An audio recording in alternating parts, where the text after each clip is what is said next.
Hola, soy Verónica Vega y les voy a hablar acerca del árbol de la vida, la historia de una idea o una metáfora acerca de la organización de la naturaleza. Los árboles, como hemos visto, son la representación por excelencia del proceso evolutivo. Vemos que hay infinidad de árboles, diferentes formas que ilustran el proceso de la evolución.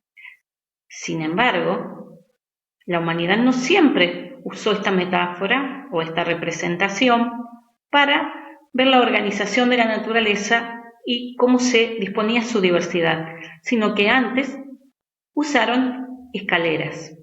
¿De dónde nace esta idea de la escalera? Al parecer, su origen lo tiene en el Génesis, en la Biblia, con la escalera de Jacob, que conectaba el cielo con la tierra, y en la filosofía, con Platón, en el cual había una escalera, una idea de una escalera descendente de degradación progresiva desde el hombre hacia los animales.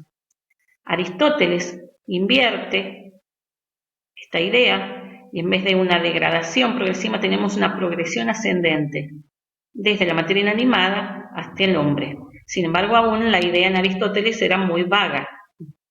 Por otro lado, Aristóteles distingue a los animales de los vegetales y de los minerales, y a cada uno de ellos les atribuye un reino animal, vegetal y mineral.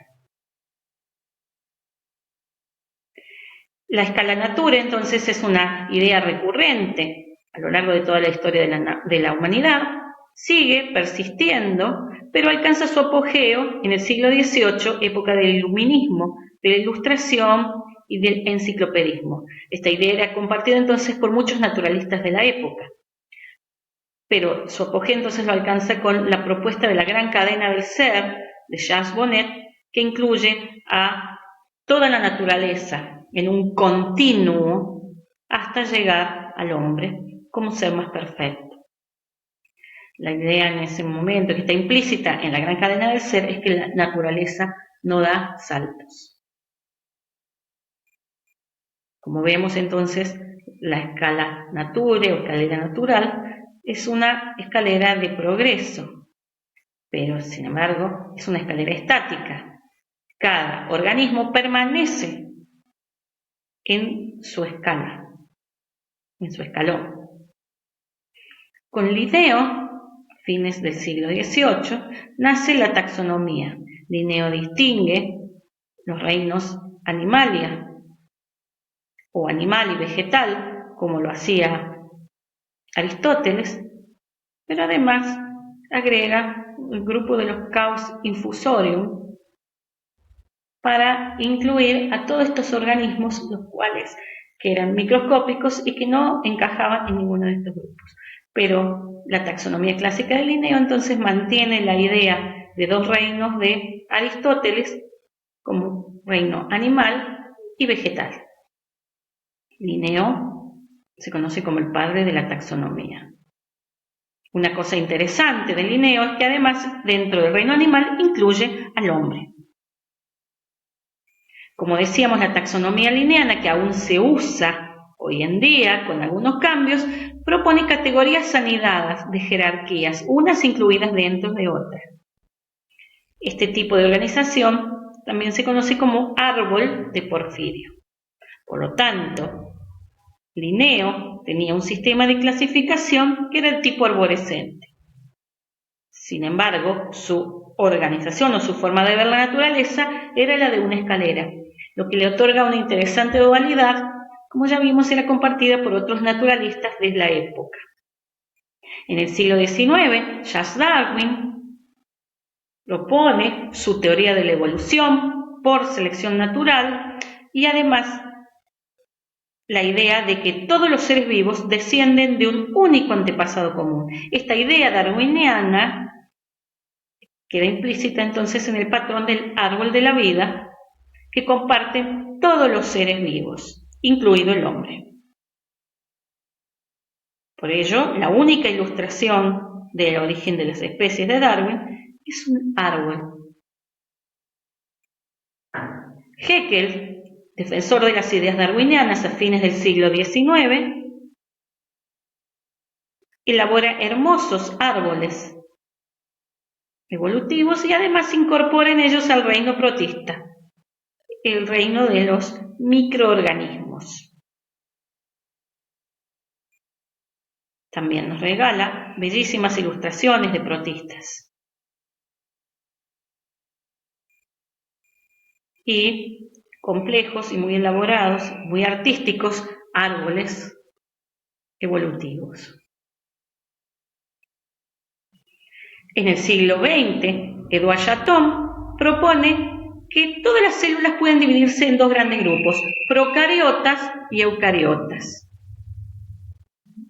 Por un lado las bacterias, que son procariotas, y por otro lado los eucariotas, que serían todas las demás células que poseen los seres vivos, siendo las procariotas más simples, sin núcleo, y las eucariotas complejas, con núcleo, y las que poseen además este tipo de células, los organismos pluricelulares, como por ejemplo nosotros. En 1957, Robert Whittaker propone entonces para organizar la naturaleza un sistema de clasificación en 5 reinos, donde tenemos en la base los reinos que son unicelulares y los pluricelulares en las ramas. Los 5 reinos serían entonces con células procariotas, el reino monero de las bacterias, y el resto con células eucariotas. Tenemos protista, que incluye todos los eucariotas unicelulares, y luego fungi, el reino de los hongos, plantae, plantas, y animalia o animales, que serían los reinos eucariotas pluricelulares. West en 1977 complejiza esto y propone 6 reinos, ya que a las bacterias, o reino monera, las divide en 2 grupos. Por un lado, eubacterias, y por el otro lado, las arqueobacterias, un grupo muy particular de bacterias que se creía en ese momento que eran muy primitivas.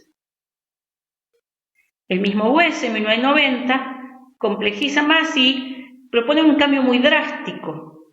En vez de 2 grandes grupos, procariotas y eucariotas, nos propone 3 dominios en la naturaleza. Por un lado, el dominio bacteria, y por el otro lado, eucaria y arquea, que además estos dos están más emparentados. Si vemos en el árbol, las ramas están más cercanas entre sí. Y el árbol de West además plantea, al tener una raíz, la idea de un ancestro único común, hipotético, que es Luca, y del cual se comenzó a buscar la identidad. ¿Quién era este ancestro común de todos los seres vivos? Aquí vemos diversas representaciones de árboles de la vida, todas con esta raíz donde se encontraría Luca.